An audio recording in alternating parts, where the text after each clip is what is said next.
Assalamualaikum warahmatullahi wabarakatuh.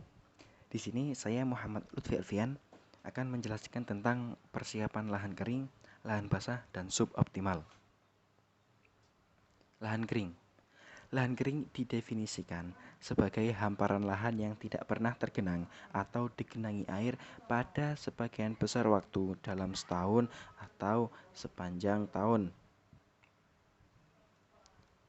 Kebanyakan lahan kering terletak pada dataran rendah, yaitu lahan kering yang letaknya 700 meter di atas permukaan laut, dan lahan kering yang dataran tinggi terletak antara 700 dan 2500 meter di atas permukaan laut. Selanjutnya, Noto Hadinegoro dalam Nurdin menjelaskan bahwa lahan kering adalah lahan yang berada di suatu wilayah yang berkedudukan lebih tinggi yang diusahakan tanpa penggenangan air. Lahan basah.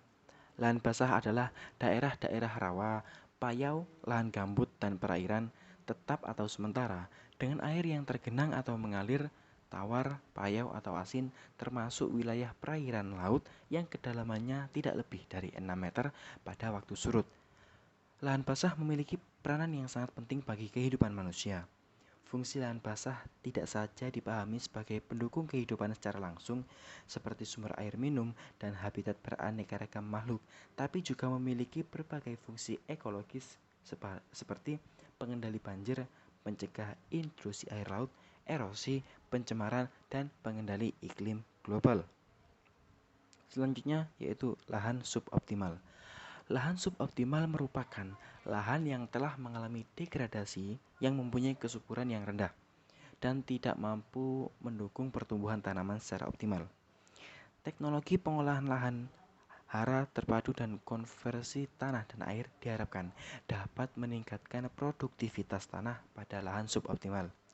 Lahan suboptimal memiliki sifat dan karakteristik yang beragam, yang menjadi dasar pembeda dalam penentuan kelompok lahan suboptimal ialah karakteristik tanah dan iklim.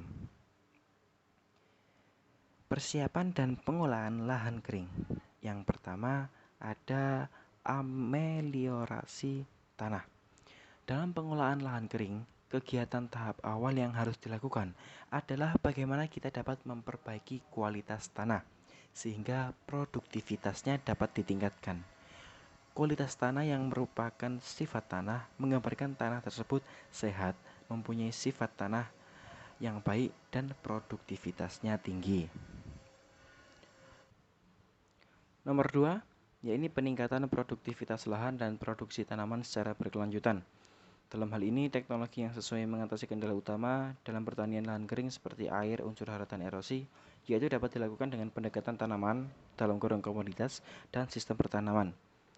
Pendekatan tanaman komoditas ini perlu adanya inisiasi oleh pemerintah daerah melalui kebijakan-kebijakan guna meningkatkan daya saing produk-produk komoditas unggulan kita. Dan untuk pendekatan sistem tanam meliputi pengaturan pola tanam dan peningkatan intensitas penanaman. Yang ketiga yaitu teknologi rain harvesting. Untuk mengatasi kekeringan, maka salah satu strategi teknologi rain harvesting yang paling murah, cepat, dan efektif serta hasilnya langsung terlihat adalah dengan membangun embung yang dipadukan dengan paket teknologi budidaya menjadi esensial untuk pengelolaan pertanian lahan kering berkelanjutan. Yang nomor 4 yaitu perbaikan infrastruktur ekonomi. Secara umum, pangsa pasar produk komoditas yang dihasilkan oleh petani lahan kering masih terbatas karena konsumen yang terbatas sebagai akibat lemahnya infrastruktur pendukung dan bentuk produk yang kebanyakan masih berupa bahan mentah. Selanjutnya adalah persiapan dan pengolahan lahan basah. Yang pertama, penggunaan bahan-bahan organik. Memaksimalkan hasil produksi pertanian lahan basah harus didukung dengan mempertahankan kelestarian ekosistem lahan itu sendiri. Upaya pelestarian dengan menerapkan sistem usaha tani berkelanjutan dengan menggunakan bahan-bahan organik. Mekanisme pengolahan menerapkan sistem ramah lingkungan dengan memadukan pemanfaatan bahan-bahan organik dan anorganik yang mengandung amelioran.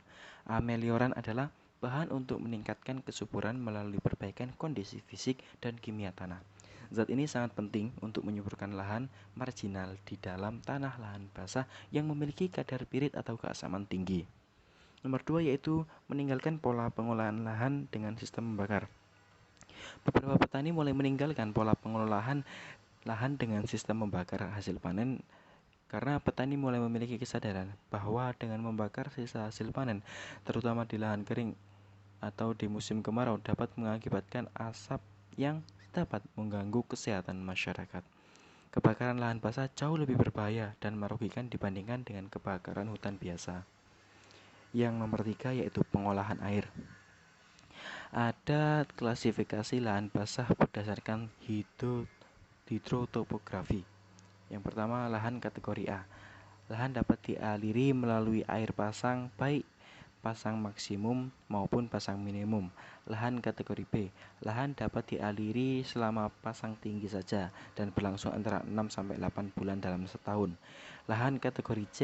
Lahan tidak dapat dialiri secara teratur melalui air pasang, tetapi air tanah dapat dikendalikan pada kondisi muka tanah atau mencapai zona perakaran tanaman 1 tahun.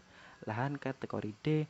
Lahan tidak dapat dialiri melalui air pasang atau surut dan air tanah sering berbeda jauh dari zona perakaran tanam setahun. Selanjutnya adalah persiapan dan pengolahan lahan suboptimal. Nomor 1 yaitu pemilihan komoditas spesifik.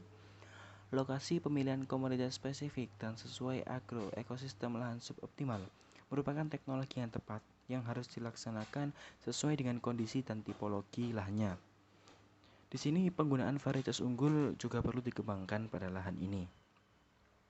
Nomor 2 yaitu aplikasi pupuk organik.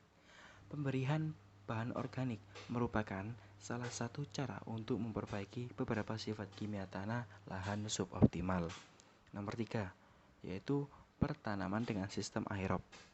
Berdasarkan hasil penelitian menyatakan bahwa pertanaman dengan sistem aerob menghasilkan sistem perakaran paling tidak sekitar 3-4 kali lebih besar bila dibandingkan dengan sistem tergenang. Nomor 4 yaitu aplikasi bahan pembenah tanah dan pemupukan yang optimum. Perbaikan sifat kimia, fisika, dan biologi tanah melalui aplikasi bahan pembenah tanah dan pemupukan berimbang sesuai dengan kebutuhan tanaman budidaya yang diusahakan dapat menghasilkan produksi secara efisien. Karena input produksi tersebut sedikit hilang tidak dimanfaatkan. Selanjutnya yaitu penataan pola tanam. Implementasi pola tanaman berdasarkan kesesuaian sifat fisika tanah dapat sebaran curah hujan selama setahun dapat mengefisiensikan input produksi pada lahan suboptimal.